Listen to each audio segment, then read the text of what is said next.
सैकड़ों निर्दोष लोगों के हत्यारे कसाब को फांसी हो चुकी है। मान लो एक खास संप्रदाय के लोग उसे शहीद का दर्जा दे देते हैं और उसकी मजार बना देते हैं। फिर वहां रोज माथा टेकना शुरू कर देते हैं। 10 से 15 साल बाद भीड़ को देखते हुए हिंदू भी वहां माथा टेकने लग जाते हैं और 30 से 35 साल बाद वो मजार कसाब बाबा की मजार के नाम से प्रचलित हो जाती है। प्रतिदिन सैकड़ों हिंदू आते हैं, माथा टेकते हैं, मन्नतें मांगते हैं। 60 से 65 साल बाद लोग कसाब का इतिहास भुला चुके होते हैं और तब कई तरह की अफवाहें फैलाई जा चुकी होती हैं कि कसाब तो राम के अवतार थे, फलाना थे, ढिमका थे, उन्होंने ये चमत्कार किए थे। और एक दिन कोई संत कसाब की पूजा करने को गलत बता देता है, उसे राम कृष्ण शिवजी आदि के साथ जोड़ने का विरोध कर देता है और तब मूर्ख हिंदू बिना संत की बात सुने, बिना कसाब बाबा की मजार का इतिहास पढ़े उस संत के पुतले फूंकने लगते हैं। क्या कहेंगे आप इस पर? ऊपर बताई हर एक बात आपको काल्पनिक लग रही होगी, लेकिन आगे की वीडियो में जब आप सच्चाई सुनेंगे तो शायद कल्पना की दुनिया से जरूर बाहर आएंगे।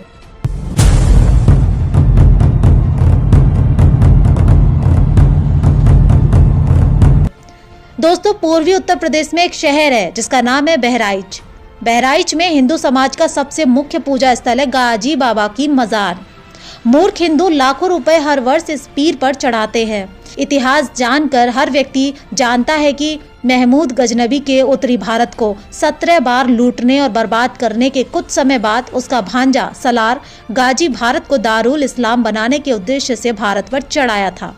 कुरान के हिसाब से दारुल इस्लाम का मतलब होता है कोई भी देश 100% मुस्लिम जनसंख्या वाला होना चाहिए। वो पंजाब, सिंध, आज के उत्तर प्रदेश को रौंदता हुआ बहराइच तक जा पहुंचा।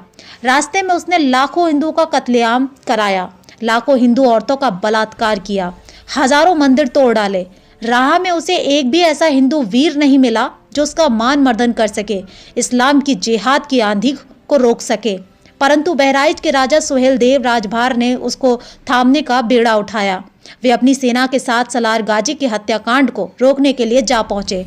महाराजा व हिंदू वीरों ने सलार गाजी और उसकी दानवी सेना को मूली गाजर की तरह काट डाला। सलार गाजी मारा गया, उसकी भागती सेना के एक एक हत्यारे को काट डाला गया।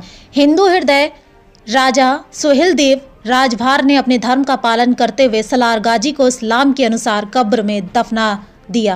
कुछ समय पश्चात तुगलक वंश के आने पर फिरोज तुगलक ने सलार गाजी को इस्लाम का सच्चा संत सिपाही घोषित करते हुए उसकी मजार बनवा दी। आज उसी हिंदुओं के हत्यारे, हिंदू औरतों के बलात्कारी, मूर्ति भंजन दानव को हिंदू समाज एक देवता की तरह पूजता है। सलार गाजी हिंदुओं का गाजी बाबा हो गया है। हिंदू वीर शिरोमणि सुहेल देव भुला दिए गए हैं और सलार गाजी हिंदुओं का भगवान बनकर हिंदू समाज का पूजनीय हो गया है। अब गाजी की मजार पूजने वाले ऐसे हिंदुओं को मूर्ख ना कहें तो क्या कहें साहब।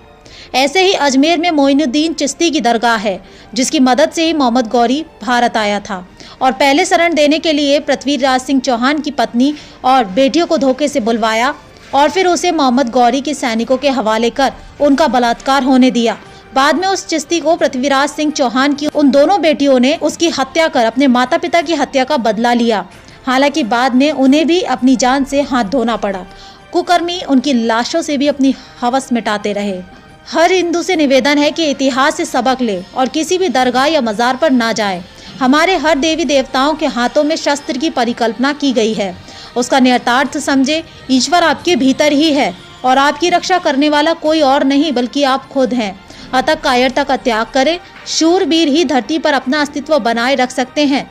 जब जीवन में शेष कुछ ना बचे तो भी बहुत कुछ बचता है। हम अपना जीवन राष्ट्र और धर्म को समर्पित कर सकते हैं। आपके बच्चे भले ही आपकी बात ना माने, लेकिन हो सकता है कि किसी को आपके विचार जरूर अच्छे लगे। फिर मिलूंगे एक और ऐसी वीडियो के साथ। तब तक के लिए जय हिंद, जय श्री राम, वंदे मातरम।